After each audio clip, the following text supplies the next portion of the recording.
Hello, everybody. Welcome. Good evening. Thank you all so much for joining me tonight. Exciting times with the new online LSAT-Flex.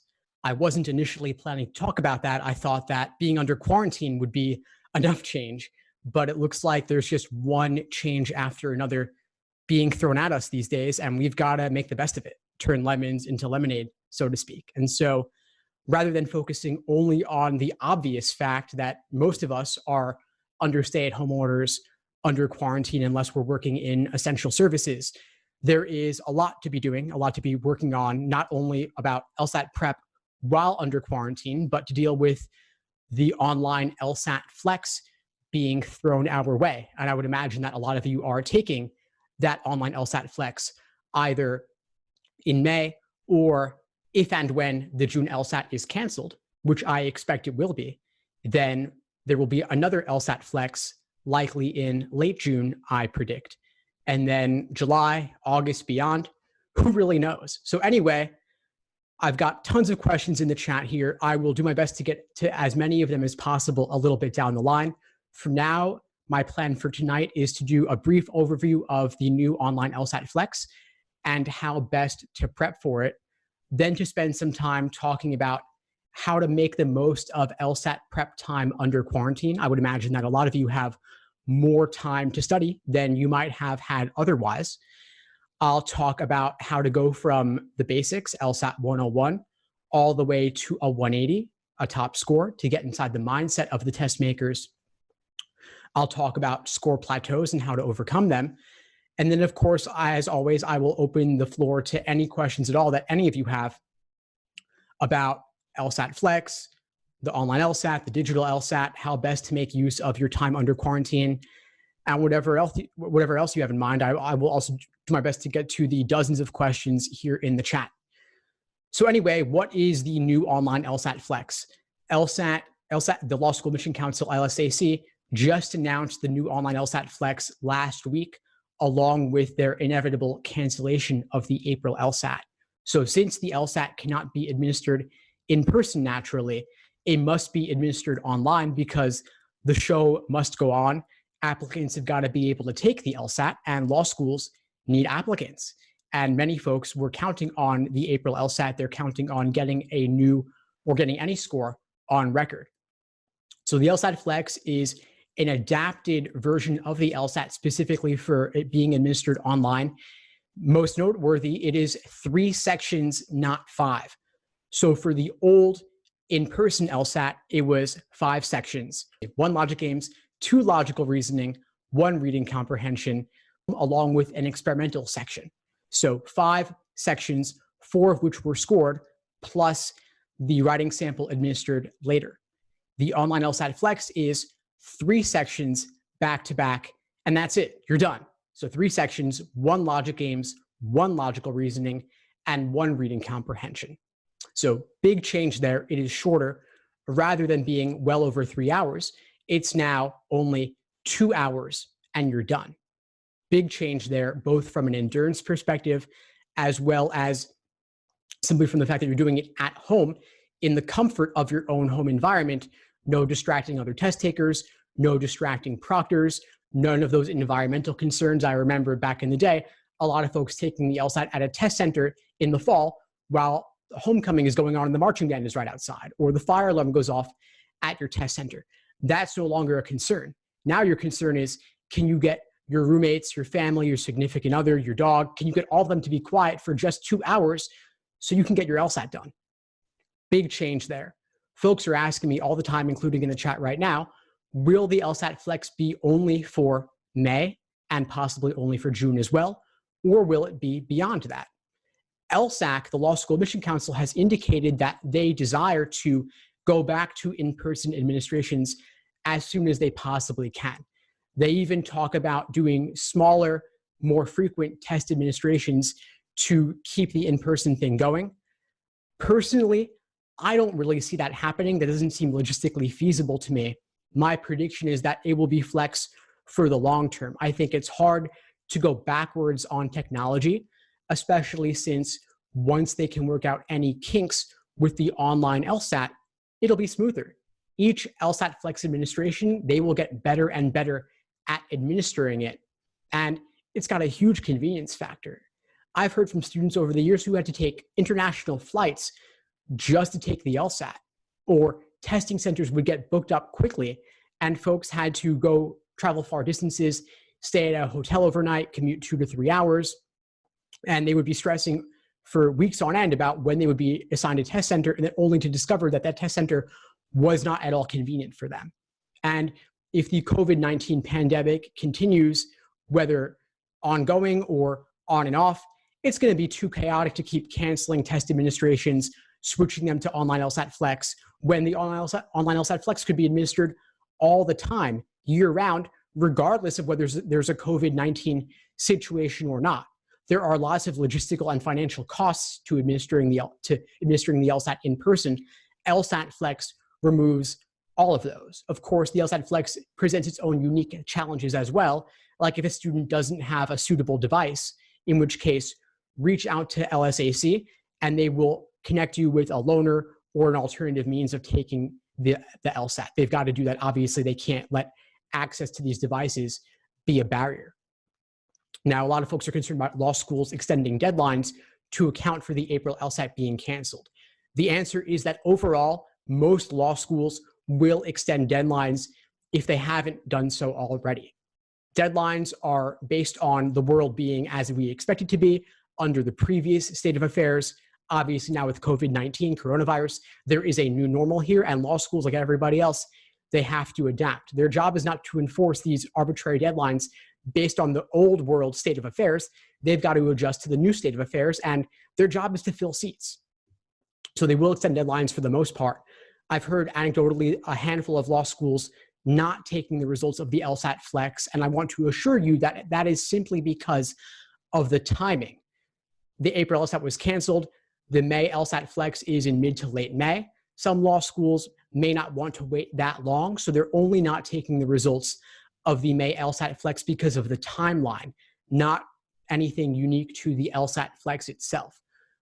Law schools, like many folks, myself included, have a lot of faith in LSAC's ability to administer a valid and reliable admission test. And I believe that LSAC would not be doing the LSAT Flex if they did not believe that results from that exam were equivalent and valid relative to the previous in-person 5-section LSAT exam. Obviously, it's a different experience, but LSAC, they are masters of detailed data analysis, and they have done a lot of legwork on their end in the background to make sure that the results are comparable. Obviously, it's a more comfortable environment to do it at home, but and obviously a 3-section exam is more pleasant for most folks than a 5-section exam, but they are converting raw scores into scaled scores out of 180. And they trust that this will be a valid and reliable indicator of first-year law school grades. And law schools have incentive to consider the results of the LSAT Flex valid because it is a score out of 180. It is submitted to the ABA, just like the regular LSAT. And that's what goes to the US News and World Report rankings, which everyone has great reason to care about because everybody cares about it. So it's kind of circular in that way, but that's the situation. Now, in terms of taking the LSAT online, obviously there are some unique challenges there. First off, test security. How do we make sure that people don't cheat? I get this question multiple times a day, and I can understand why. Obviously, with the LSAT being the #1 factor in the law school admission process, applicants would have incentive to cheat if they thought they could get away with it. Thing is, though, the LSAT is not a memorization exam. It's also not really a content exam. It is an exam of critical reasoning and analysis, deductive reasoning, and namely pattern recognition, which comes from doing dozens and dozens of exams to understand the underlying methods of reasoning. Now, how do you cheat on that? You can't fit that all on an index card or a Post-it note. There is very little to memorize for the LSAT. The biggest benefit one could get by cheating would be if one could get a prior copy of the exam, a prior copy of the answer key, or get extra time. And I don't see a way to cheat in any of those ways simply because it's being administered remotely. They are monitoring you with a webcam and a microphone. There is live human proctoring, as well as they're recording the video and mic audio of you to look at later. Alternatively, you could, and someone said that you could get an evil genius twin to take it for you, like I referenced in an earlier session. Yeah, so there's the ID concerns, but I don't see that being any different from in person either. If you could get someone who looks like you to take it over video, you could probably replicate that in person as well. The proctor obviously hasn't met you before, so how would they know? Getting extra time, that's really a matter of getting testing accommodations if you can find a doctor to vouch that you have ADHD or some other condition that requires extra time. That's not unique to the online proctoring of this exam. One other thing I should mention is that they also have what they call AI monitoring, where they can monitor and track your eye movements, actually, so they could see if you're looking away from the screen for too long, as if somebody in the background is feeding you answers in some way. And if you're looking away, or if there's noise in the room, like your dog walks by or your roommate walks in, that'll be flagged and they'll be able to look at it upon later review if they feel the need to do so. On that note, if you get stressed by the idea of somebody watching you on webcam for 2 hours straight as you take an exam, I would simulate that experience during your practice tests.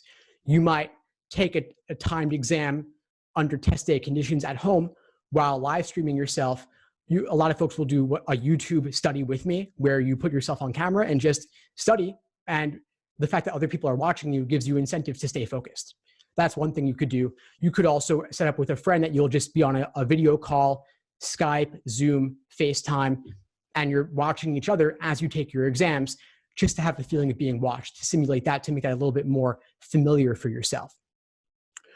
Taking the LSAT online also requires that you have a good internet connection. So make sure your internet connection is strong and reliable. One thing I often suggest to students is to get an Ethernet wired connection. So those old school modem phone jacks that you plug into your laptop, or that you can, but folks rarely do because Wi-Fi is so ubiquitous. A wired internet connection is more reliable than a Wi-Fi connection, so you might want to do that. And if you don't have a good connection at home, assuming stay-at-home orders don't continue for too long, but you're still doing flex, you might take it at a friend's house or at an office. And if your connection just simply isn't that good, again, like not having a good device, reach out to LSAC, and they may be able to connect you with a location with good internet. Now, what is a proper device? ProctorU, the organization administering the LSAT-Flex, they require that you use a Windows or Mac desktop or laptop. So a Chromebook is not suitable. A tablet is not suitable, ironically, since the previous digital LSAT was on a tablet, and you can't do it on a smartphone either. So just some things to be aware of there. Now, one other thing to note is that the LSAT-Flex, like I said, it's 3 sections, not 5. What this means is that endurance becomes a little bit less important than it previously was. And each question you're taking with 3 sections, a 3-section exam, is worth more. So you're doing about 75 scored questions rather than 100 scored questions.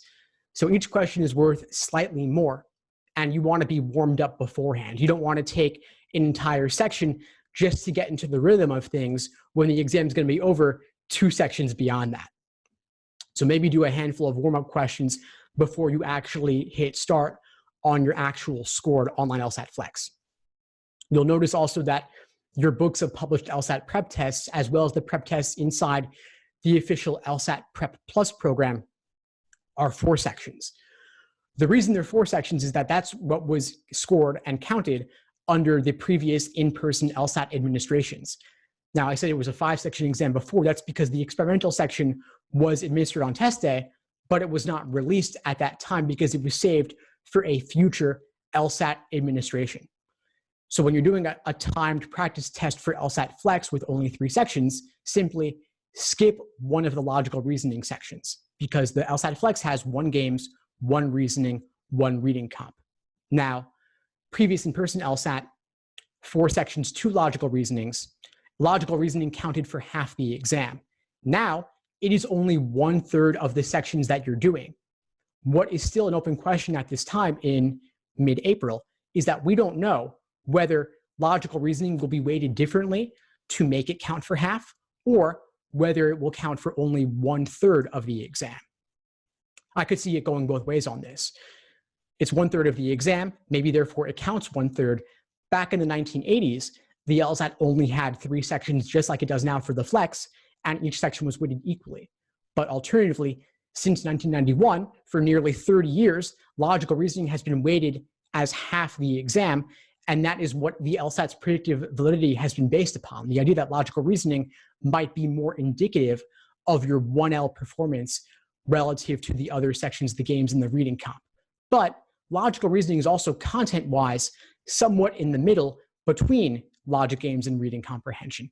It's got a little bit of formal logic, but it also, which is more similar to games, but at the same time, it's quite wordy and contains arguments like reading comprehension does. So I could see it going either way. I could also see it being a wash where it may not really matter that much at the end of the day. So open question. Hopefully LSAC will release more on this soon. They're having a webinar tomorrow afternoon where they promise to answer many questions related to the LSAT-Flex. And this is the most popular upvoted question, both in my LSAT Unplugged Facebook community, as well as to LSAC during their last week's webinar. So we will see what they say on that.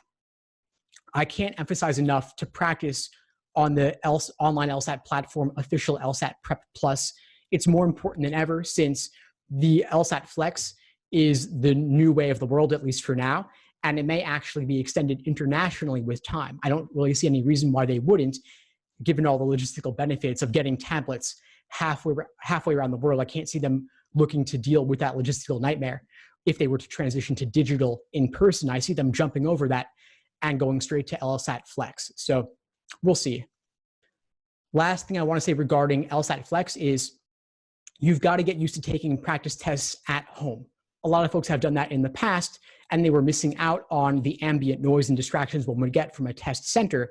Now, you actually want to avoid those and practice in a quiet space. So make sure that when you're taking practice tests, your home environment is quiet, no interruptions, no distractions. Get agreements from your roommates, your family, your significant other, your pets. Keep them busy with a food toy or something just to get out of your way for a bit, so they can leave you alone for those 2 hours, both for your practice tests and ultimately for your actual test day itself, of course. Also, clean up your study space. If your desk is messy, if you've got things all over the place, especially since you're home a lot, you might have accumulated some rubbish there. Put all that aside. Just set aside a half hour or a full hour to clean up your space so you can stay organized and focus, and set yourself up for maximal success on your studying and your ultimate test day. And try to always study in the same place. So not at the dining room table one day, at your couch the other day, in bed the other day, at your desk a different time. Be consistent. A desk is probably the best place to be doing this, and use the same device as you'll be doing on test day. So don't practice on a tablet if you're doing LSAT-Flex. Do it on a laptop or a desktop. And keep the other softer things the same as well. So same beverage, same snack, same outfit, same time of day. The LSAT-Flex will actually be somewhat flexible regarding when you take it as well. Not everyone will take it at the exact same time on the exact same day. From a logistical perspective, there may not be enough proctors to handle 18,000 people taking it simultaneously. And so LSAC is actually going to have you book specific time slots to do LSAT-Flex. You may do it in the morning or the afternoon, different days of the week. And so if you're a morning person, obviously opt for the morning. If you're an afternoon person, opt for the afternoon. If evening is an option, that's your preference, go for that too. Obviously, we'll know much more in the coming days, but those are some things to keep in mind. Now, studying under quarantine, how do you make the most of that time? Again, the content of the exam is remaining the same. It's still games, reasoning, reading comp. So all your previously administered exams, your prep tests are still good. So make use of those. Try not to get too obsessed about the news. I mean, this quarantine stay-at-home situation has been going on for a month already. I try not to follow the news too much in general, but I got wrapped up into this as well. But we've kind of reached a certain new normal with this, at least for now, and the updates are becoming somewhat less frequent, at least in terms of their overall significance. So I would try, if possible, not to get too focused on those. Also, I know that we are obviously all stuck at home. It's easy to lose focus, and especially if there's not a specific test date in mind, and you may not even know when you're taking the LSAT. But regardless, know that even if you aren't, your competition is taking advantage of this time. And whenever you take the LSAT, it will still be the #1 factor in your law school admission process. So if you can, make the most of this time. Do what you can to stay on track with your studying. And if you have more free time than usual, Take advantage of the time, seize the opportunity, because you're eventually going to take the LSAT one way or another. Now, I've got a framework in mind borrowed from Nir Eyal's Indistractable about how to incentivize yourself to stay focused. There's 3 parts to this: effort, price, and identity. Effort involves making it as easy as possible to study for the LSAT. That means have your prep books ready to go, have a study plan that removes all the ambiguity around what to do. Have your books set out on your desk in the morning, get them ready the night before if you need to. Have your schedule blocked out so you know this is your study time and nothing else will interrupt that. If you're using Google Calendar or similar, block off that time to make sure it happens and nobody else can book your time. Nothing else can get in the way.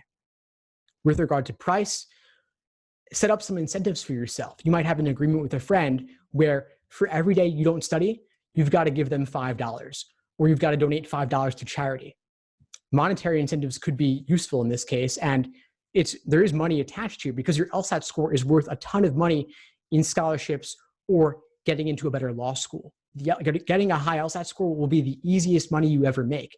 If you study for 3 months, 5 hours a day, but you get $20,000 in scholarships as a result of that studying, that's a pretty high hourly rate, at least for the average LSAT taker, from what I understand. So it's well worth it. And so if you could set up little incremental rewards or punishments along the way, that could keep you moving. As far as if you're getting discouraged during your LSAT studying, a couple of things to keep in mind. One is that this is a marathon, not a sprint. Don't place too much emphasis on any one LSAT result. The average of your most recent 5 practice tests will always be the best indication of where you stand. So scores fluctuating is totally normal. I've never heard of a student whose scores didn't fluctuate. It's natural. There's a margin of error or a score band of 3.5 points on each end, meaning you go up one day, you go down one day.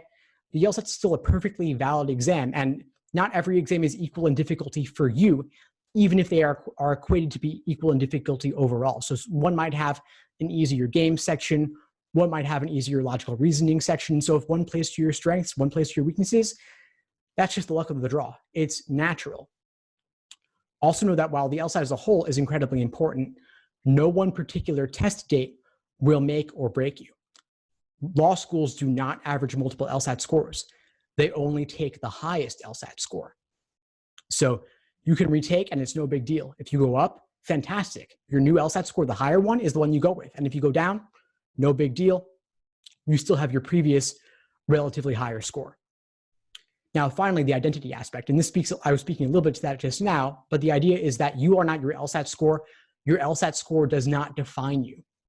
At the same time, you can frame yourself as a lean, mean LSAT fighting machine. You can go into test day with the mentality that you will dominate this exam and you are indistractable. You are a logic machine, you're Spock, you're a Jedi. This is who you are. You can even put on a t-shirt to that effect that motivates you, whoever your idol is. So Harvey Specter, Elle Woods, Ruth Bader Ginsburg, whoever your favorite legal hero is, take on their identity for the next couple of months and think to yourself, what would RBG do? What would Elle Woods do? What would Harvey Specter do? And your idols, look to them for inspiration, or put Harvard Law on your computer backdrop or your phone backdrop, whatever you need, your background, just to have something motivating you along the way. Whatever your dream school is, keep that in mind. The other thing to stay on track under quarantine is to have a good study plan of attack, to know exactly what to do every single day over the course of your prep. And I include study plans in my courses for exactly this reason, so that there's no ambiguity about what to be working on. Every single day, you have it laid out for yourself exactly what to be doing. Now, as far as the basics, the fundamentals of the LSAT, LSAT 101, I've covered that extensively in a variety of outlets. And so I'm not going to go into all of that again. I'm assuming you already have an idea of games, reasoning, reading comp, what those involve. I want to jump instead to getting the top score, 170 plus to 180, getting inside the mindset of the test makers. It's not enough at that level to know how to apply the strategies. That's going to be a given. It's going to be a given that you know what's the strength in question, what's a weaken, how does necessary assumption differ from sufficient assumption. You should know all of that already. But you should know, for example, when it comes to my sufficient assumption formulas, why the formulas work, both in the abstract and then in the practical application with regard to specific LSAT questions. In my courses, in the master classes, I'm going over specifically how to engage in a detailed review process. And I'm critiquing student written explanations to help you improve on knowing exactly what to be doing to articulate your thought process. Because if you can't explain it to a 5-year-old, if you can't explain to a person on the street, then you don't understand it on a deep enough level. You've got to be able to spot the tricks and traps that the LSAT makers are laying for you. And you've got to know exactly which ones they included and why. So for example, if they require you to take the contrapositive of a statement, if they require you to link together multiple conditionals, if they buried the conclusion in the middle, if they included difficult abstract language or a difficult topic, or they used annoying words like unless, except, until, and without. You've got to be able to unravel all of that, to pull away all the pieces and then reassemble it in a sense. So you could perhaps, using an official LSAT question as a model, write your own question, including those exact same tricks. And you could do this on logical reasoning. You could even do it on logic games. I personally learned a lot from writing my own logic games from scratch, as well as writing my supplemental questions for official LSAT logic games. And I've had students submit perfectly valid logic games to me, and I've reviewed them. I've even published a handful of them. They were that good. You don't have to write a full game from scratch, of course. You could maybe write a drill or two just to get into it a little bit. But being able to spot the traps that LSAT makers lay and then lay your own traps requires a deeper level of analysis and understanding that I think is really important, and not enough students do that. Another technique I've seen top scorers do is recording themselves doing LSAT sections, doing full-length exams. You could station a camera over your desk and record a video of yourself for 35 minutes or longer, and then later look at where you allocated your time. Could you have allocated it more efficiently, perhaps?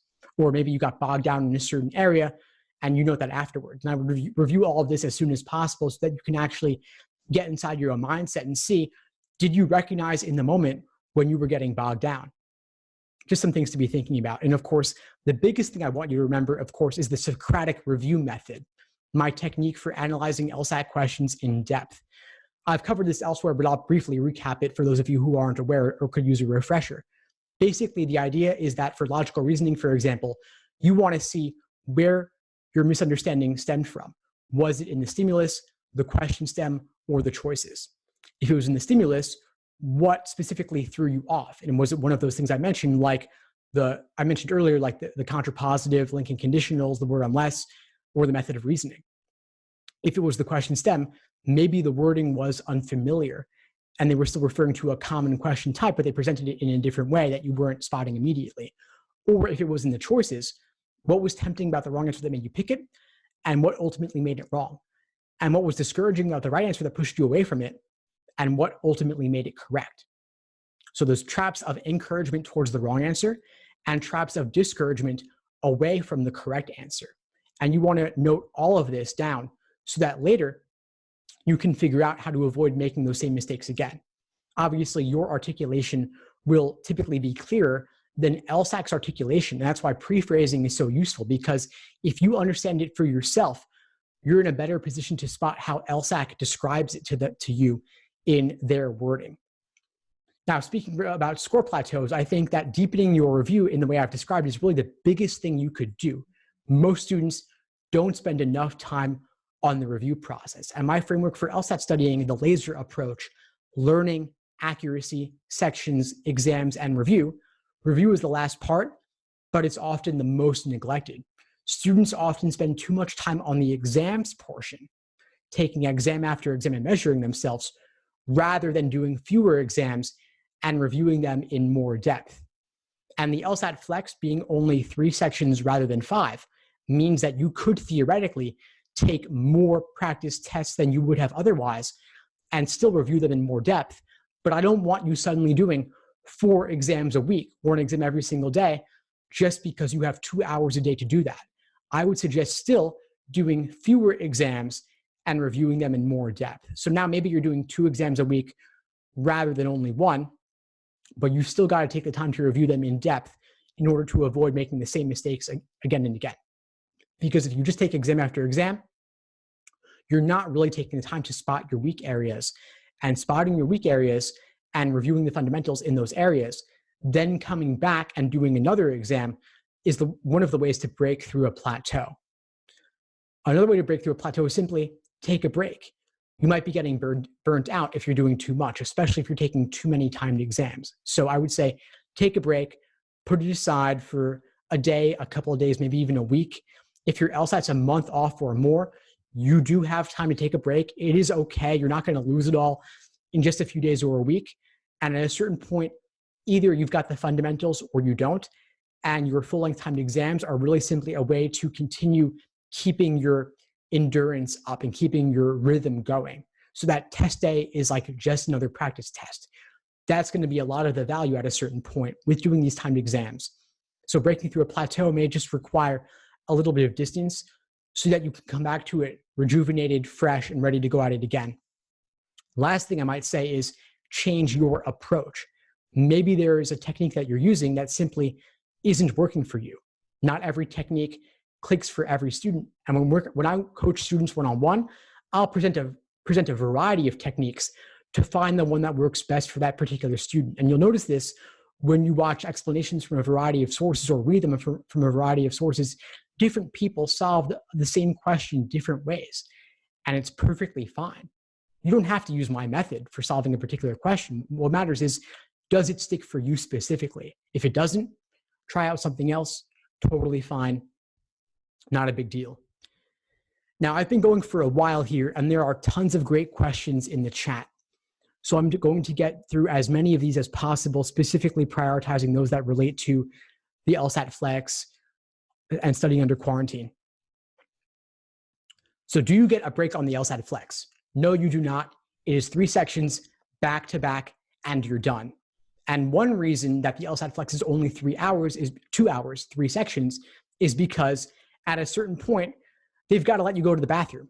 But how could they control the environment in your house?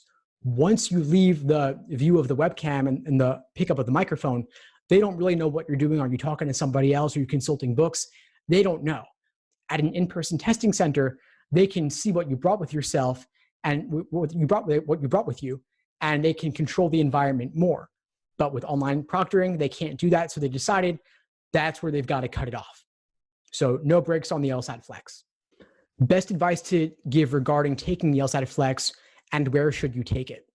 I would say take the LSAT-Flex wherever you can safely and comfortably take it with a good internet connection in a quiet environment. For most people, especially with stay-at-home orders and quarantine, that's going to be home. And so that requires that you get, like I said earlier, get buy-in from whoever you're living with, roommates, significant other, family, your pets. Make sure that no one's going to interrupt you for that 2-hour period. And this, of course, requires having a good device, a good laptop or desktop with a strong internet connection. And for test day prep, simulate test day with the 3 sections back to back. 1 games, 1 reasoning, 1 reading comprehension. And one thing I should note also is that the LSAT-Flex, it's administered on different days at different times. Not everyone is getting the exact same test form. Obviously, that would be a security issue since folks who took it earlier could post online and report to those taking it later, and that would compromise the integrity of the exam. So for that reason, you're not all taking the same test form. LSAC has a handful of undisclosed test forms in the bank they can use for unique situations like this. Previously, they would use it for Sabbath observers administrations, overseas administrations outside North America, and for inclement weather situations where they had to cancel it in a certain location due to a blizzard, a tornado, a hurricane, things of that nature. By the way, I hope all of you with the tornado situation are staying safe and secure. As for August, will it be LSAT-Flex or digital or in person? Who knows? It's still too early to tell. That all depends on how the pandemic situation unfolds, and I'm certainly not the overall authority on that. I would defer to the public health authorities, but even they don't really know. Nobody knows. And so I would count on being ready for anything. Could be flex, could be in person. We don't know. But long term, I suspect that LSAT-Flex will become the new normal just because of the logistical convenience involved. And I've heard reports of there being potential second waves and third waves of COVID. And so this may be with us for a while. And I wouldn't count on being able to take the LSAT in person. If you're studying for the LSAT a year or more from now, I would say the flex is certainly a possibility, but for now, I would focus simply on the content of the exam, not whether it's going to be 3 sections or 5 or in person or online. As for law schools taking LSAT-Flex, you can certainly reach out to them to confirm that they will accept it, but I assure you that virtually all law schools will be fine with LSAT-Flex scores. They consider it comparable and equivalent to in-person administrations of the LSAT. And anyone not taking the LSAT-Flex is simply because of the timing in this cycle finishing up now in terms of admissions from the perspective of deadlines, not because of the nature of the LSAT-Flex itself. As for LSAT study timelines overall, I recommend a minimum of 3 months and ideally 5 to 6 months to achieve your fullest potential on the LSAT. And that involves using the LASER approach to LSAT studying that I recommend, LASER being an acronym standing for Learning, Accuracy, Sections, Exams, and Review. And that is the framework underlying my LSAT study plans. I lay out for you basically the theory, doing untimed questions, just the theory overall, reading textbook chapters, watching videos to learn the fundamentals of each section and each question type. A is for accuracy, doing individual questions by type to work on your understanding of each question to view it from the proper perspective to know the strategy to apply. Then S is for sections, doing individual timed 35-minute sections to work on your pacing. E is for exams and endurance, doing full-length exams similar to what you'll be doing on test day. And finally, R for review, using the Socratic review method that I outlined earlier. So ideally that takes at least 5 to 6 months. You might do it in 3, but giving yourself more time will give you a better shot of achieving your fullest potential on the exam. And since the LSAT is the #1 factor in the law school admission process, it is worth devoting the time. I would treat it like a 5 or 6 credit class at a minimum. I would block off time in your schedule. And speaking of blocking off time, especially under quarantine, one thing that comes to mind is a book by Cal Newport called Deep Work. I'm a big fan of Cal Newport. He's done a lot of deep thinking on a variety of issues, including how to be efficient in a world of distractions. And he lays out 2 different ways to make the most of your time to get things done. One of them is blocking off time in your schedule every day or every week. So you could say maybe Fridays from 9 a.m. to 12 p.m., that is your LSAT study time, or maybe 9 to 12 every single day. Blocking it off, uninterrupted, no internet, no smartphone, nothing else can interrupt you. Alternatively, he talks about taking a sabbatical or taking a retreat, taking a vacation where you are away from all distractions for 1-2 weeks straight, 1-2 months straight. And that's obviously a lot and very difficult for most people. But one silver lining to being under quarantine might be that other obligations are not as pressing for you. Maybe you lost your job. Maybe you're on furlough. Maybe you finish your semester early. Obviously, that's very difficult and potentially very damaging from a financial perspective for you, at least for now. But one benefit could be that without those other things in your calendar, you might have 1 or 2 weeks with nothing to do at all. No obligations, no responsibilities, nothing booked, no conferences, no meetings, no socializing in person. And so if that's your situation, you might be able to buckle down and focus with nothing else going on for you. You could just do nothing but LSAT studying. Obviously, don't go overboard on it. Take breaks, and you don't want to burn out. And that link I shared with you actually has a little graphic I put together specifically on how to study for the LSAT when you've got nothing else to do. So it's the second link here, daily LSAT schedule recommendations, how to study for the LSAT when you've got nothing else to do all day. And the outline is basically wake up, do your morning routine, exercise, go for a run or read the news, check your emails, have breakfast, take a shower, whatever you do like to do, then study for a couple hours, 2-3 hours, take a break for lunch, do another 2-3 hours, then you're done. Have dinner, go for a walk, maybe meet up with a friend over FaceTime for a little bit, then watch TV, watch a movie, play a board game, read a book, and go to bed. That's it. Then repeat the next day. Take a day off here or there, but you could spend a lot of time doing nothing but studying if you've got nothing else to do. I think it's worth carving out the time in your schedule for that, since this is a pretty unique time in your life, I would imagine. A lot of folks are asking about study books I recommend. I've got a whole page of books on my site, including guides, cheat sheets, checklists and explanations. And so I'll simply refer you there if you're looking for more on that. As for when to take the LSAT during college, when to study during college, it's really whenever you have the most time. So for some folks, that will be the summer between junior and senior year. If you're not taking summer classes, if you're not doing an internship, you could do nothing but focus on the LSAT for that period of time. Alternatively, if you have a pretty light course load one semester, you could study for the LSAT then, or study over winter break. It's really whenever you have the most time. LSAT scores are good for 5 years. They're valid on your score report for 5 years. And so take it as a sophomore, a junior, or senior, none of that really matters. It's all the same to them. Law schools don't really care when you took it as long as it's still valid and current, meaning within 5 years. It will be the same to them. What matters ultimately is getting the highest LSAT score possible. Regarding internet connection, will the LSAT-Flex work with a hotspot, assuming your connection is strong enough? I don't believe so. I would check the ProctorU website for more details on that, but I'm pretty sure it said that a hotspot connection is not considered reliable enough for their purposes. You want a real internet connection, ideally wired with Ethernet, not Wi-Fi ideally, and ideally not a hotspot either. I think a hotspot would not be sturdy enough for them. I think you've got to install unique software on your computer. And so with them monitoring you with a video, webcam, and microphone, I don't think that a hotspot connection would be rigorous enough. Do I think you would do better on LSAT-Flex since it is shorter?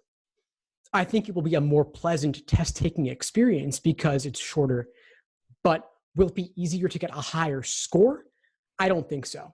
Again, LSAC is very deliberate about rolling out changes like this, and they want an LSAT-Flex score to be considered valid and reliable and equivalent to previous administrations that were in person. So even if it's easier as an experience, maybe easier to get more questions right, they will adjust the raw score conversion scaling accordingly so that it's just as easy or difficult to get a 160 on this as it was on the in-person administration. If you are a person who does not do well with 5-section exams from an endurance perspective relative to others, then a 3-section exam might be more up your alley.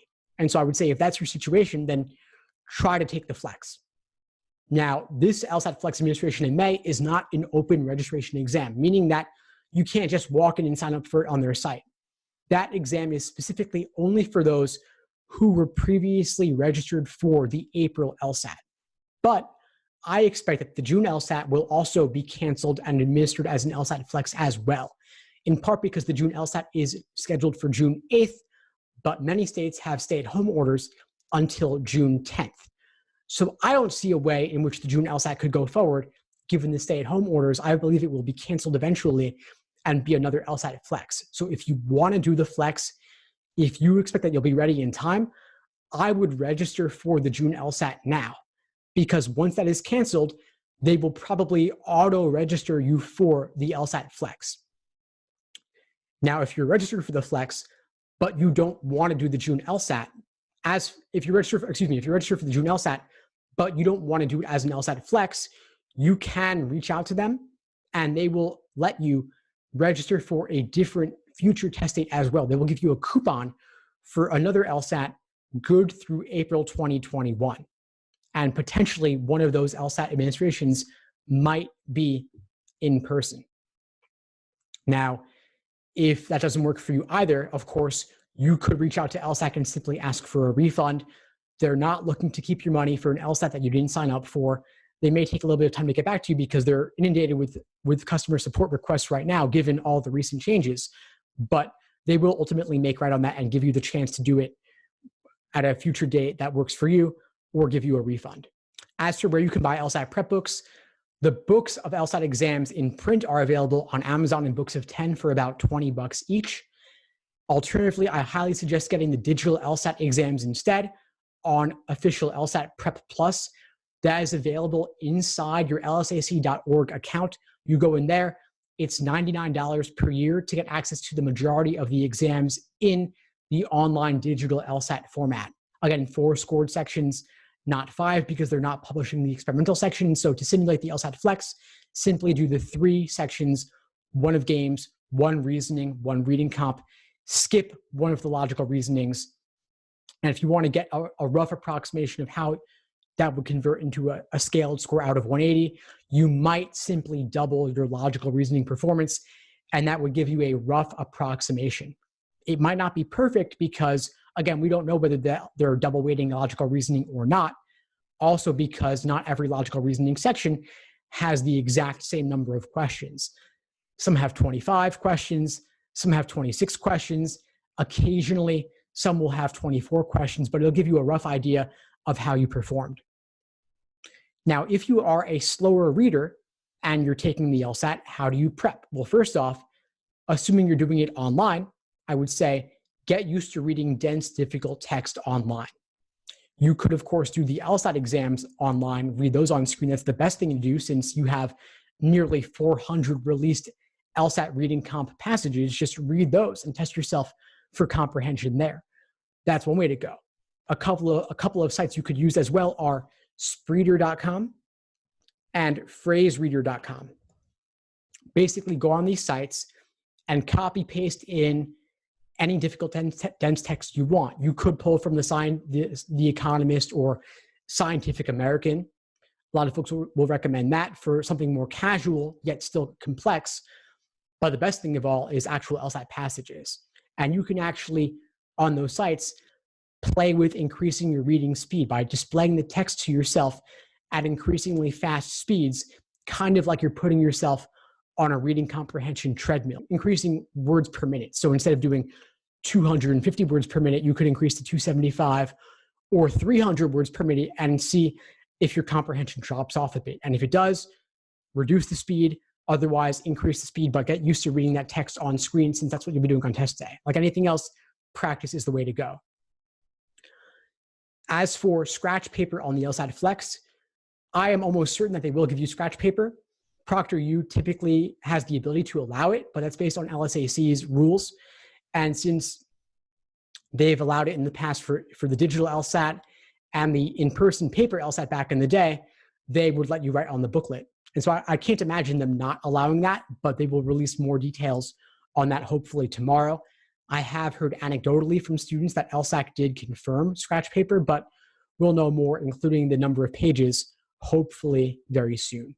As for taking the LSAT in October or beyond, will it be Flex or digital? Too early to say. Again, based on the COVID situation, I would be ready for anything, but long term, I would predict that Flex is entirely possible. And I do also expect that the Flex will have the same format, almost identical to the digital tablet LSAT. So you're going to have the same layout with the countdown timer, with the ability to increase and decrease the text size, the line spacing, the brightness and such, one question at a time. All of that will remain pretty much the same. As for typical law school application deadlines, those have been getting longer and longer in recent years. It used to be that the February LSAT was considered late. Now I believe that nearly every law school is taking the February LSAT results, and they're pushing it back as they need to, especially this cycle with the March LSAT being canceled, the April one being canceled. They've got to extend them. And so those deadlines are really fluid. They're not really fixed. Law school's always been on a rolling admissions basis, but that timeline is extending more and more. And so I would obviously reach out to law schools as necessary to ask about those deadlines, and those deadlines are constantly changing over time. As for this cycle right now, I think that a lot of law schools are still taking applications at this moment in time as we speak in mid-April. They extend them as their particular situation warrants for that specific testing cycle. What do I think of Khan Academy? I'm always glad to see more free resources. I like Khan Academy in general. I'm a big fan of Sal Khan and what he's done for education, but I'm not too impressed with their LSAT prep product specifically. I think their explanations are sometimes imprecise and occasionally even wrong, and I wouldn't use it as a sole basis for your prep. I think it's a great source of free LSAT exams. You've got 10 or 11 exams in an online digital format through Khan Academy as practice tests and diagnostics. And so I would certainly use it for that. There's really not much of a downside from a cost perspective since it's free, but I wouldn't want anybody to use it as their only source of prep. I think that LSAC should have had Khan Academy materials vetted by a trusted third-party provider for accuracy because it's imprecise and lacking in certain ways. LSAT versus GRE. I'm certainly much more of a fan of the LSAT than the GRE. I think the GRE has been more student-friendly traditionally in that it's been offered nearly every weekday, year-round. They've got a much larger pool of questions to pull from that allows them to do that. But from a law school admissions perspective, I don't really see its validity. I haven't been convinced by the data on it being a reliable predictor of first-year law school grades. I don't see it really relating to law school much at all. I'm not really sure what it's testing. It's kind of like it's an SAT, but a little bit harder in certain ways, a little bit easier in certain ways as well. Like, I'm not sure what math and vocabulary have that much to do with law school. I see the LSAT being much more closely tied to performance in law school, navigating difficult, dense text, critical reasoning ability, deductive reasoning, issue spotting. I think the LSAT is much more closely tied to what you're doing in law school. And I don't think anyone's getting into law school with the GRE who wasn't going to get in with the LSAT. You also have the benefit of the LSAT in terms of it boosting your chances if law schools have reason to take you, because your LSAT score will boost their medians and help you get into a better, it'll help raise them in the ranks. Then you're doing yourself a disservice by missing out on that since we don't really know how the GRE is being calculated. It's not having the same impact in the US News rankings. So if you could do well on the LSAT, certainly go for that. If you're taking the GRE only and neglecting the LSAT altogether, you're not going to benefit from that potential boost in quite the same way. Someone asked me to recap LASER. So LASER is my recommended approach to LSAT studying. LASER is an acronym standing for Learning, Accuracy, Sections, Exams, and Review. So it's the framework for LSAT self-study. I included the links in the chat, and I will include them again. That's the link to the books, and the study schedules are listed there. And here's all the resources again. The schedules are the first couple of links there. Is the January 2020 LSAT too late to apply for fall 2021? No, it is not. January is still perfectly reasonable in the cycle to apply to start law school the following year, certainly, even for the same year. So if you took the January LSAT a couple months back, you could start law school the same fall. Most law schools will take the results of the January LSAT, and very few won't. Applying slightly later simply gives you potentially less scholarship money and slightly lower odds, but it's still perfectly valid and useful, and most law schools will still take the results of the January LSAT. And if you're applying to start law school over a year and a half later, it's totally fine. Pretty much any law school would take those results. Now, as for timelines in getting your results back from the LSAT, traditionally, it's taken about 3 weeks to get your score back from the in-person LSAT. For the LSAT-Flex, they're getting the scores back in 2 weeks. And that's because they're able to, and because law schools really want those results at this point in time, because it's already going to be early June by the time the mid-May results come back, if not later. So law schools want those scores. They want to make decisions. So 2 weeks is what you have to wait. And with that in mind, I'd say during those 2 weeks, work on other aspects of your application: personal statement, optional essays and addenda, your resume. Get all of that done if you haven't already. You've got that time to take advantage of with nothing else to be working on other than, since the LSAT's done, at least from a law school admissions perspective. Got a question regarding burnout here. I've got a whole article on burnout I will link you to for more on that. Overall, the idea is that if you've been studying a ton and your scores are dropping and you're not sure why and you're sick of this and want to be done with it already, take a couple days off. Not much downside to doing so. At a certain point, like I said earlier, either you know it or you don't. And you're not going to lose it all by taking a short break. You want to walk into test day being fresh and ready to go. When will the June LSAT be rescheduled to if it's canceled? So if the June 8th LSAT is canceled and they have to reschedule it, I suspect it'll be in mid to late June, if not early July.